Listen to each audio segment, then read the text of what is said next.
नमस्कार, मैं मनीष स्वागत करता हूँ आपको अपने इस यूट्यूब चैनल पे। दोस्तों, आपके सामने आज ज्योग्राफी के कुछ महत्वपूर्ण प्रश्न हैं। ध्यान दीजिएगा, चुनिंदा प्रश्न है तो थोड़ा सा पेशेंस रखिएगा। अंतर्राष्ट्रीय तिथि जो रेखा है 180 डिग्री का निर्धारण कब किया गया था? देखिए, मैंने ये वाला चीज़ें आपको याद भी करवाई थी कि 1884 में इसका निर्धारण किया गया था। लास्ट में 4 को मैंने आपको इस तरह से याद करवाया था कि अंतर्राष्ट्रीय तिथि निर्धारण यानी कि चारों दिशाओं में जो अ, तिथि होगी, ठीक है, कौन सा डेट होगा, ये निर्धारण 1884 में किया गया। यानी कि चारों दिशाओं में कौन कौन से तिथि होंगे, तो चारों दिशाओं में मतलब कि लास्ट में 4 होगा। इस तरह से मैंने आपको ये वाला चीज़ें याद करवाई थी। अच्छा, अगला क्वेश्चन देख लेते हैं। बलुआ पत्थर का रूपांतरित रूप क्या है? देखिए, अगर हम याद करें, बलुआ पत्थर यानी कि पत्थर से बालू बन रहा है। इस तरह से याद रखेंगे, पत्थर से बालू बन रहा है तो पत्थर इतना बड़ा होता है तो बालू इससे कवड़ेंगे, यानी कि इससे टूटेंगे। कबाड़ना मतलब कि टूटना, ठीक है। कबाड़ना हम लोग बिहार में टूटना को कबाड़ना बोलते हैं, तो या उखाड़ना को कबाड़ना बोलते हैं।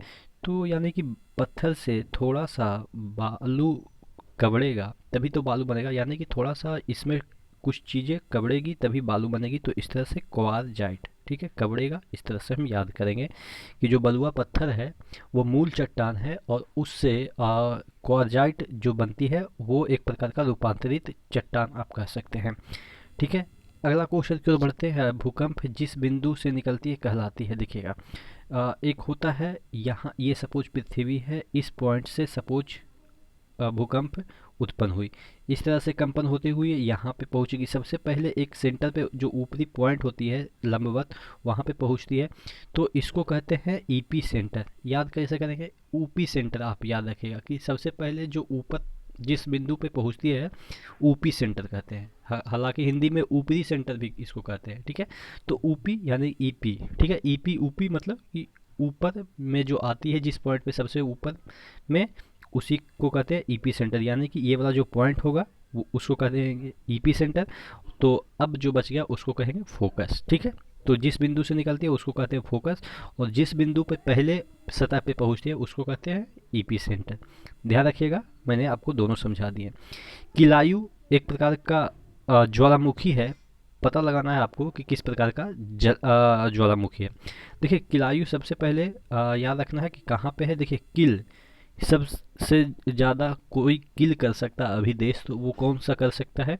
ये आपके अमेरिका कर सकता है, उसके पास इतना शक्ति है, ठीक है। तो किल कर सकता है यानी कि यूएसए किल कर सकता है, यानी कि किलायु जो ज्वालामुखी है वो कहाँ है? यूएसए में। यूएसए का एक हवाई द्वीप है, वहीं पे है, ठीक है। हवाई द्वीप पे यूएसए का ही आधिपत्य है, ठीक है। अब पूछा क्या गया है कि किस प्रकार का ज्वालामुखी है। ऑब्वियस है, जो किल करेगा वो सक्रिय होगा, तभी जो मरा पड़ा रहेगा वो किसी और को किल कर ही नहीं सकता है। यानी कि सक्रिय होगा वहीं आपको किल कर सकता है, यानी कि सक्रिय ज्वालामुखी है। अच्छा, एक क्वेश्चन और पूछा जाता है, मौना लोबा सक्रिय ज्वालामुखी कहाँ पे है? ध्यान रखना है, पूछा जाएगा कि मौना लोबा किस प्रकार का ज्वालामुखी है। तो सक्रिय है। कैसे याद रखेंगे इसको याद करने का? देखिए, कोई भी आदमी रूम में है, ठीक है, रूम में है, अगर वो सो रहा है तो आप शोर भी मचाते चले जाएंगे तो कोई उसको सुनाई नहीं देगा। लेकिन अगर वो जगा हुआ है यानी कि सक्रिय है तो आप धीरे धीरे उसके रूम में जाएंगे ताकि वो पढ़ाई कर रहा हो तो डिस्टर्ब ना हो, ठीक है, या कोई भी काम कर रहा हो तो डिस्टर्ब ना हो। बात समझ में आई? तो मौना लोआ एक प्रकार का सक्रिय ज्वालामुखी है। अब ये भी कहाँ है? आपके हवाई द्वीप में है, ठीक है। यानी कि मौन सबको कौन कर देता है? अभी कोई भी कुछ बोलता है तो मौन अमेरिका कर देता है। तो इस तरह से भी याद रखेंगे कि जो मौना लोआ जो सक्रिय ज्वालामुखी है वो भी आपके अमेरिका में है, यानी कि हवाई द्वीप में है। पूगा गीजर, गीजर मतलब क्या होता है कि जो ज़मीन है ना उससे गर्म पानी निकलते रहती है, उसी को कहते हैं गीजर। जैसे राजगीर में पहाड़ के नीचे से पानी निकलते रहती है गर्म, तो वो भी एक प्रकार का गीजर है। तो उसी तरीके से जैसे कि राजगीर में भी गीजर है, उसी तरीके से नेचुरल गीजर की बात करें, पूगा गीजर कहाँ पे है? पूगा जो गीजर है वो लद्दाख में है। ध्यान दीजिएगा। आ, पूगा याद ऐसे लग रहा है ना कुछ ऐसा कि पूगा जैसा सेंस दे रहा है। या मूंगा जैसा सेंस दे रहा है। तो मूंगा अगर कोई समुद्र से निकाल के लाता है तो कोई बोलता है ना, ला देखें मूंगा ही है कि ऐसे ही नकली वाला है। ठीक है, तो ला देखें नानी कि लद्दाख में ये पूगा गीजर है। अगला क्वेश्चन, माउंट रेनियर ज्वालामुखी पर्वत कहाँ पे है? ये जो पर्वत है माउंट रेनियर, ये एक प्रकार का ज्वालामुखी पर्वत है। ज्वालामुखी पर्वत क्या होती है? जैसे यहाँ से सपोज ये ज्वालामुखी निकल रही है, ठीक है, तो इससे जो लावा निकलती रहती है, इससे जमते जमते जमते जमते क्या हो जाता है कि ये पूरा पर्वत बन जाता है। ठीक है, पर्वत बन जाता है। तो इसी प्रकार का ये आपका ज्वालामुखी ये पर्वत है माउंट रेनियर। तो ये कहाँ पे है? यूएसए में। याद मैं आपको करने का तरीका नहीं बता पा रहा हूँ क्योंकि ट्रिक नहीं बना पाए, तो आप नीचे कमेंट बॉक्स में कमेंट करके ट्रिक बता दीजिएगा।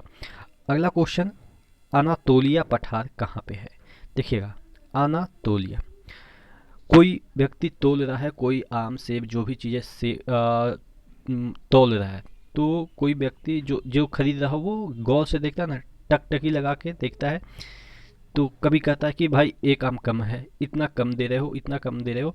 तो ये कह रहा है कि आना तू ही तोल ले। ठीक है, टकटकी लगा के क्या देख रहा है? यानी कि टर्की। इस तरह से याद रखेंगे कि अनातोलिया जो पठार है वो टर्की में है। ठीक है, टर्की। तो टर्की टर्की इसको बोलते हैं या तुर्की बोलते हैं। तुर्की को ही टर्की बोलते हैं। इंग्लिश में हम लोग टर्की बोलते हैं और हिंदी में तुर्की बोलते हैं। ठीक है, तो आशा करते हैं जितने भी क्वेश्चन कराएं आपको याद हो गए होंगे। तो इसी तरह से बने रहिएगा चैनल के साथ। नेक्स्ट वीडियो में मिलते हैं, तब तक के लिए धन्यवाद।